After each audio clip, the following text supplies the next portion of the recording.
आती जाती अपनी सांसों पर रखते हुए प्रणाम मुद्रा को बनाए रखें। कुछ देर के लिए भूल जाएं हम इस ध्यान में आ रहे हैं। अपने बाहरी सारे जो भी कार्य हैं, जो भी प्लानिंग है, जो भी आ रहा है, उनको शिथिल करें और अपने मन को कहें कि ये 1 घंटा मैं संकल्प लेता हूँ एक ध्यान कक्ष में मुझे जो नई अनुभूति हुई मैं उसको अनुभव करूँगा। केवल जानना ही मेरा स्वभाव है, उसी भाव से मैं उसे अनुभव करूँगा। उसमें कोई जजमेंट नहीं, कोई किंतु परंतु नहीं।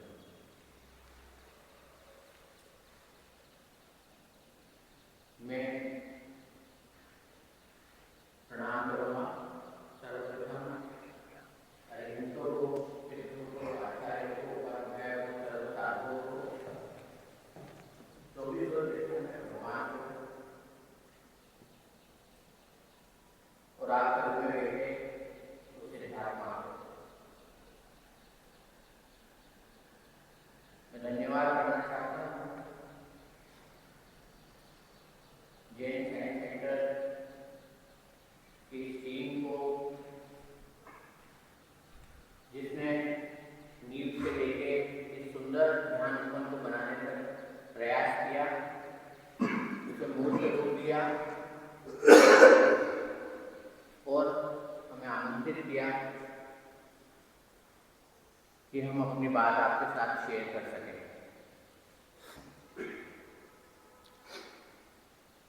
आप रिलैक्स हो सकते हैं, आराम से अपने हाथों को रिलैक्स कर सकते हैं।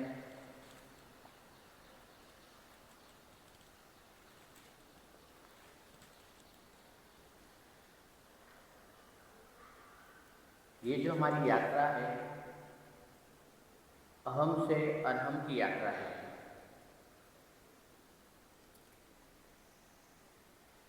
अहम क्या है, हमें ये थोड़ा सा पता हो तो हम यात्रा में आगे बढ़ सकते हैं। यहाँ मैं बहुत कम शब्दों में कुछ बातें रखना चाहूँगा और फिर आगे हम बढ़ते जाएंगे। अहम से अरहम की यात्रा में ध्यान सहयोगी होता है। ध्यान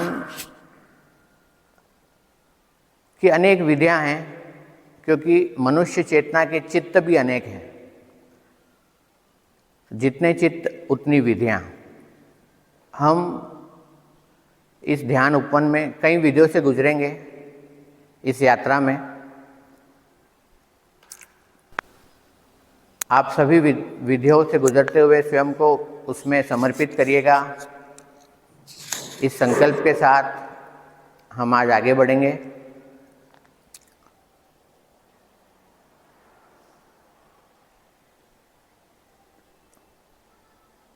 इस मौन को जो चारों ओर छाया हुआ है,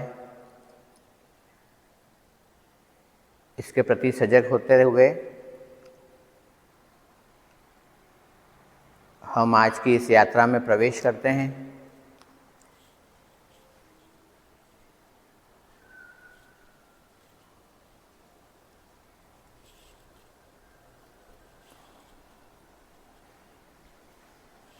दो चार लंबी गहरी सांस लें।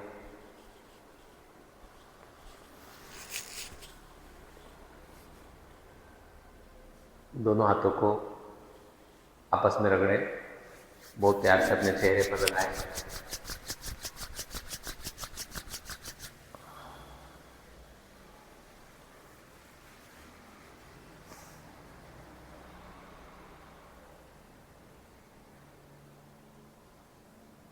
संकल्प के साथ हम इस प्रोग्राम की शुरुआत कर रहे हैं और संकल्प के साथ साथ धीरे धीरे हम अपनी समझ भी विकसित करते जाएंगे। तो आराम से आप अपनी आंखें खोल सकते हैं, रिलैक्स हो जाए। ये कुछ कुछ क्षण जो होते हैं जब हम बिल्कुल मौन हो जाते हैं, जब कुछ नहीं होता है, वो हमें फिर से रिचार्ज कर देता है, करता है। जैसे रात दिन भर हम काम करने के बाद रात को सोते हैं, सुबह उठते हैं तो एक ताजगी महसूस होती है, रिलैक्सेशन हो जाता है, पूरी बॉडी रिलैक्स हो जाती है। एक्चुअल में जैसे मोबाइल डिस्चार्ज हो जाता है और आप चार्जिंग में लगाते हैं और वो चार्ज हो जाता है, ठीक वैसे ही जब हम कुछ देर के लिए मौन होते हैं या हम सोते हैं तो हम चार्ज हो जाते हैं। और मौन होना, ध्यान में बैठना, ये भी हमें पूरी तरह से चार्ज कर देता है। यहाँ पर समझ को भी, जिसे हम कहते हैं प्रज्ञा, अगर हम महावीर की भाषा में बात करें, जैन की भाषा में बात करें तो प्रज्ञा, संकल्प और ध्यान के साथ साथ हमारी समझ भी विकसित हो, हम समझ भी डेवलप करते जाएं कि क्या हमें करना है, क्यों हम कर रहे हैं। तो ये यात्रा लंबी होगी, सुखद होगी और एक नए आयामों को क्रिएट करती जाएगी हमारे लिए। छोटी सी बात से अपनी बात को ख़त्म करके हम प्रयोग की तरफ बढ़ते हैं कि एक्चुअल में हमारी आत्मा की क्षमताएं अनंत है और इसी क्षमता को मानकर भगवान महावीर ने, जो उन्हें राजपाट थे, उन सबको त्याग करके संन्यास को स्वीकार करा और अपनी साधनाओं में लिप्त होकर इस जैन धर्म को एक नई दिशा दी। उस वक्त भी कई सारी चीज़ें, और ये मान के चलिए कि हर एक जो हमारे तीर्थंकर हुए, उनसे पहले वाले तीर्थंकरों के जीवन में कई सारा समय था, यानी पार्श्वनाथ जी, उसके बाद महावीर समय, उसके बीच में कई सारा लंबा समय था। तो उस समय में ऐसा नहीं था कि उनके पास सब कुछ अवेलेबल था, उन्होंने भी खुद अपने साधना और अपने प्रयासों से सब कुछ जाना। हम सबके अंदर वो संभावनाएं हैं कि हम सब कुछ जान सकते हैं, सब कुछ पा सकते हैं और सब कुछ अनुभव कर सकते हैं। ऐसा कोई समय नहीं है, ऐसा कोई काल नहीं है जिस समय में ये आत्मा कुछ नहीं कर सकती। हमें ये कह दिया जाता है, इसलिए इस बात को लिंक करने की मैं कोशिश कर रहा हूँ आप सबसे कि आत्मा की क्षमताएं अनंत हैं और उन क्षमताओं को, उन अनुभवों को धीरे धीरे हम यहाँ पर प्रयोगों के माध्यम से जानेंगे और अनुभव करेंगे। वो सारे प्रयोग हमारे लिए हमारे ही अनुभव के बारे में होंगे। ठीक है, समझ पाए सारी बात। एक पांडुलिपि का उदाहरण मैंने आपको दिया कि पांडुलिपि जैसे पहले थी और आने वाली जनरेशन इसको मना कर देगी कि ये संभव नहीं है, ठीक वैसे ही हमारे साधु संतों ने जो चीज़ें नहीं हो पाई, ये जो उनके अनुभव में नहीं आया, उन चीज़ों के लिए मना कर दिया गया कि ये चीज़ें इस काल में, इस समय में नहीं हो सकती। लेकिन सब कुछ सबके लिए संभव है। आत्मा की क्षमताएं अनंत है। तो चलते हैं उस यात्रा पर। आत्मा क्या होती है, इसके लिए बहुत सुंदर शब्द महावीर ने दिया है, समय। समय से बना समायिक, यानी समय के साथ एक हो जाना, आत्मा के साथ एक हो जाना समायिक है। पिछली बार एक प्रयोग हमने करा था, कुछ मित्र नए हैं तो उसको फिर से अनुभव में लेते हैं। हमारे 5 उंगलियों में कहा जाता है कि पंच महाभूत स्थित है। पंच महाभूतों से हमारा शरीर बना है, अग्नि, जल, वायु, आकाश और पृथ्वी।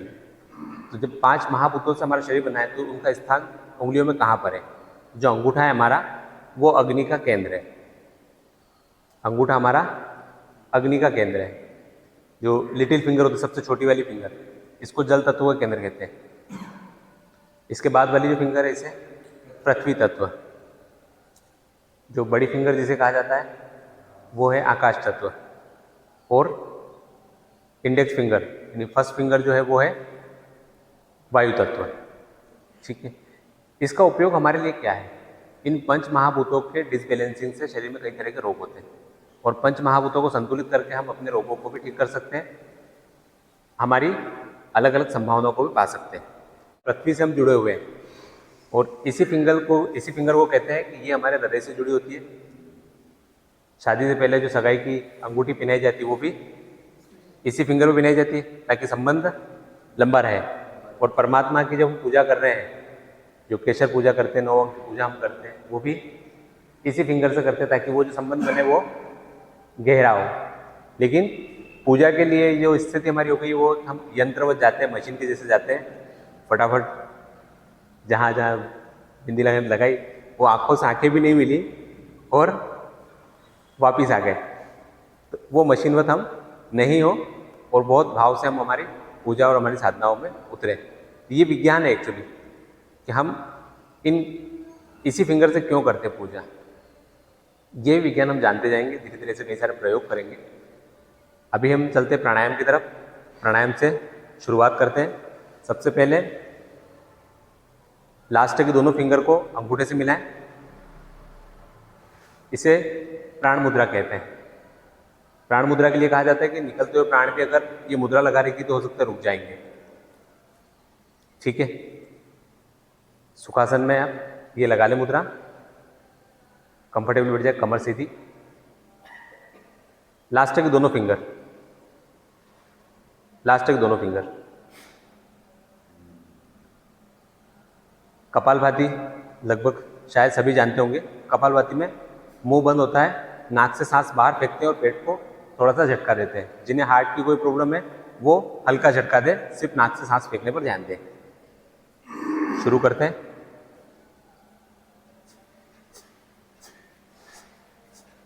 आंखें बंद कर लें ताकि आप सहजता से कर सकें।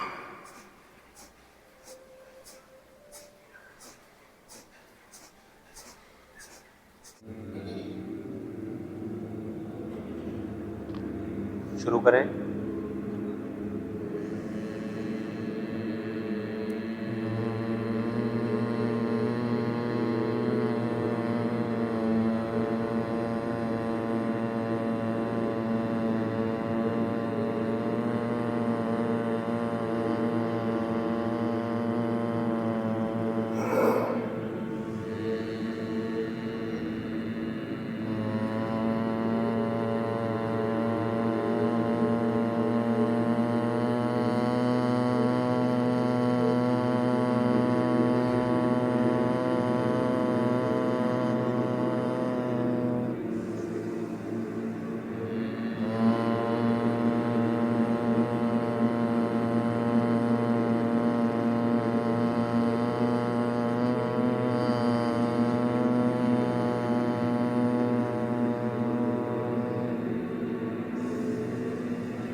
बिल्कुल शांत हो जाए, आंखें बंद रखें। जिस स्थिति में उसी स्थिति में स्थिर रहें।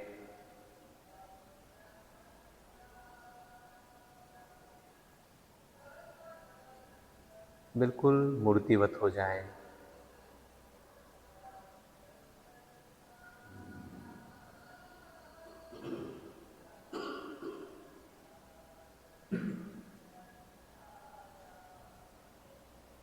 कायोत्सर्ग की ओर आगे चलते हैं। इसी स्थिति में स्थिर रहें। तत्सोपरि कर्णेनम विसोहि कर्णेनम पावाणम कम्माणम निगह ठठाई ठामी काउसग्ग। अर्थात शारीरिक, मानसिक और भावनात्मक तनाव से मुक्ति के लिए कायोत्सर्ग के संकल्प पर हम आगे बढ़ते हैं।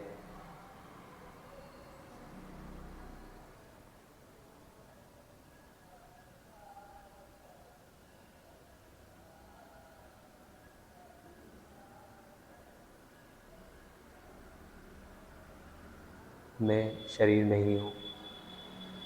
स्थिर रहें, आंखें बंद रखें। अपनी आती जाती सांसों को देखें।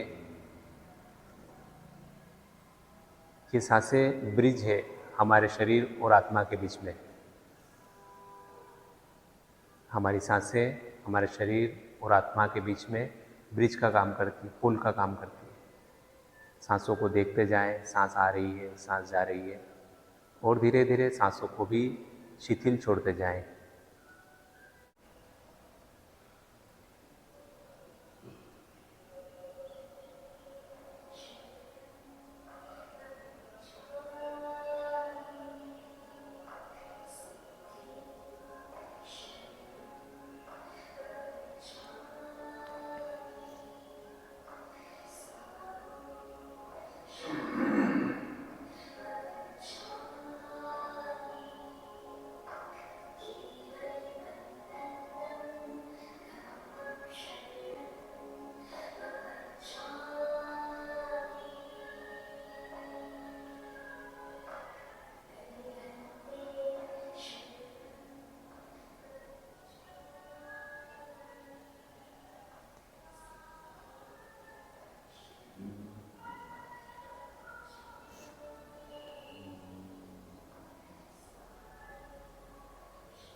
भीतर जो आकाश दिखाई दे रहा है, जो खालीपन दिखाई दे रहा है, उस आकाश को देखें, उससे जुड़ें।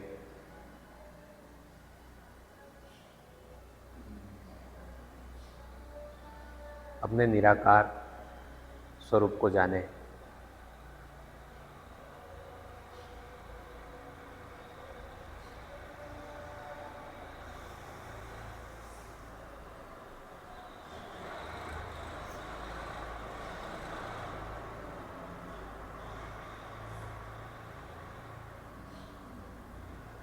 दो चार लंबी गहरी सांस लें।